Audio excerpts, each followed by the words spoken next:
Kripa Sindhubhya Evita Patitanam Pavanebhyo Vaishnavebhyo Namo Namo Namo Vishnupadaya Krishna Veshtaya Bhutale Srimate Bhakti Vedanta Swami Niti Namine Namaste Saraswati Devi Gauravani Pracharine Nirvishesh Shanyavadi Paschat Deshatarine Jaya Sri Krishna Chaitanya Prabhu Nityananda Shri Advaita Gadadhara Srivasa Gaura Bhakta Vrinda Hare Krishna, Krishna Krishna, Hare Hare, Hare Rama. Process. In verse number 2, he says, Evam Parapara, Evam Parampara Praptam, Evam Rajarishyo Vidu, Sakalaneha Hata, Yoga Nashta Parantapa. This supreme science was thus received through the chain of disciplic succession, and the saintly kings understood it in that way. But in course of time, the succession was broken, and therefore the science as it is appears to be lost. Reported by His Divine Grace Srila Prabhupada Ki Jai. It is clearly stated that the Bhagavad Gita was especially meant for saintly kings because they were to execute its purpose in ruling over the citizens. Certainly, the Bhagavad Gita was never meant for demoniac persons who would dissipate its value for no one's benefit and would devise all types of interpretations according to personal whims. As soon as the original purpose was scattered by the motives of the unscrupulous commentators, there arose the need to re-establish the disciplic succession. 5,000 years ago, it was detected by the Lord Himself that the disciplic succession was broken, and therefore He declared that the purpose of the Gita appeared to be lost. In the same way, at the present moment, also there are so many editions of the Gita, especially in English, but almost all of them are not according to authorized disciplic succession. There are innumerable interpretations rendered by different mundane scholars, but almost all of them do not accept the Supreme Personality of Godhead, Krishna, although they make a good business on the words of Sri Krishna. This spirit is demoniac, because demons do not believe in God, but simply enjoy the property of the Supreme. Since there is a great need of an edition of the Gita in English, as it is received by the Parampara disciplic succession system, an attempt is made herewith to fulfill that great want. Bhagavad Gita, accepted as it is a great boon to humanity. But if it is accepted as a treatise of philosophical speculations, it is simply a waste of time. Om Jnana Prasya Jnana Shalaka Chakshurandam Tasmai Shri Gurave Namaha Namo Vishnu Padaya Vishnu Veshtaya Bhutale Srimate Namo Vishnu Guru Swami.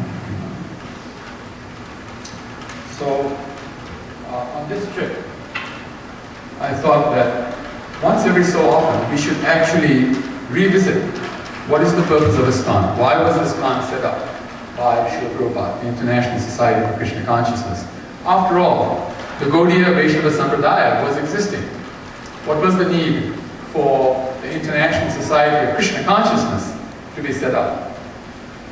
So I'm going to do a bit of a presentation that explains that. And the presentation is entitled Understanding Iskcon, an educational look at Srila Prabhupada's movement. Because this is a unique movement. This is unlike any other movement. Prabhupada set it up in a very unique way. And if we study the history of how this movement started, it starts with Radharani creating Nava Vrindavan, which because it had 9 islands became known as Navadvipa, which today we know as Sri Mayapur Dham.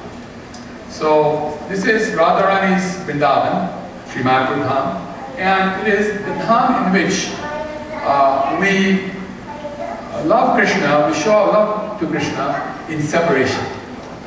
In Vrindavan we show it in union, what is called Sambhoga Prema. But in Mayapur we show it in Vipralamba Bhava, which is in separation. So,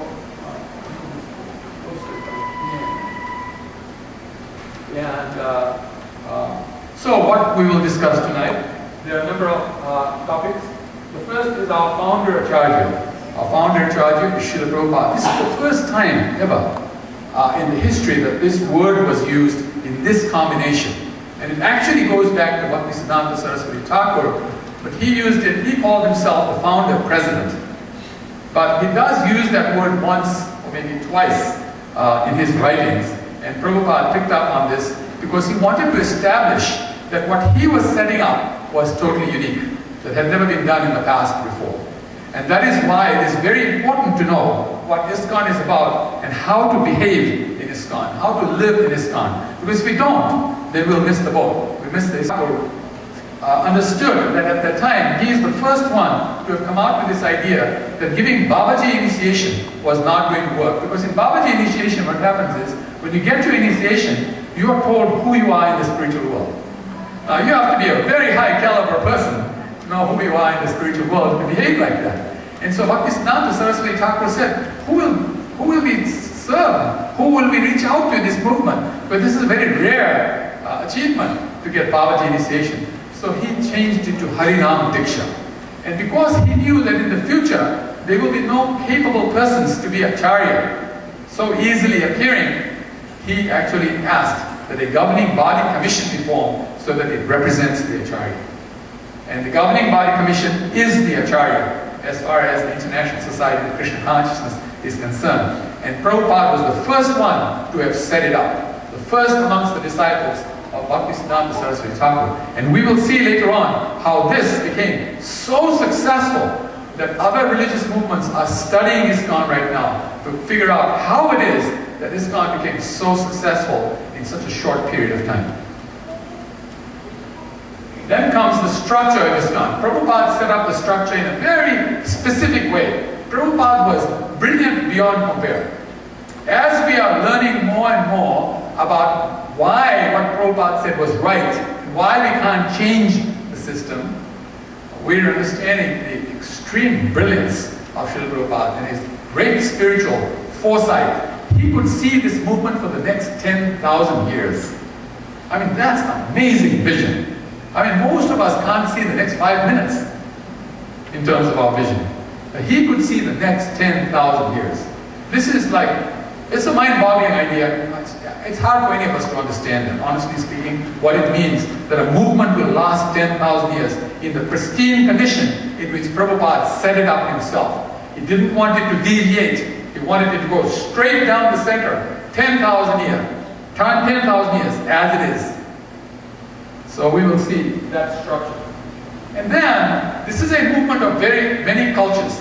Many movements are there in this world, many religious movements. But you will see that those religious movements, they set up their church in such a way that one particular category of culture will come to their church. And if there's another major category of culture, they'll set up a second church for them, so that the cultures don't so much mix. Why? Because the cultures have such different ways of doing things. When you mix all the cultures together, it creates, in a sense, a little bit of a havoc. Because, you know, what according to the Indians is the right way to do things, maybe according to the Americans, the wrong way to do things.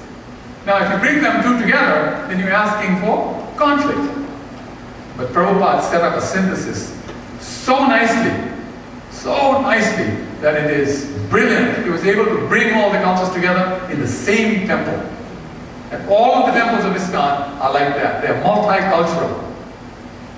Of course, there may be predominance of a particular culture in a temple, but the temple is accessible to everybody. Then we will talk about Iskcon law. This is what governs the Iskcon movement, Iskcon law, and I'll talk a little about that. Then we'll talk about the importance of cooperation. Prabhupada's dying wish was, if you want to show your love to me, show it by cooperating.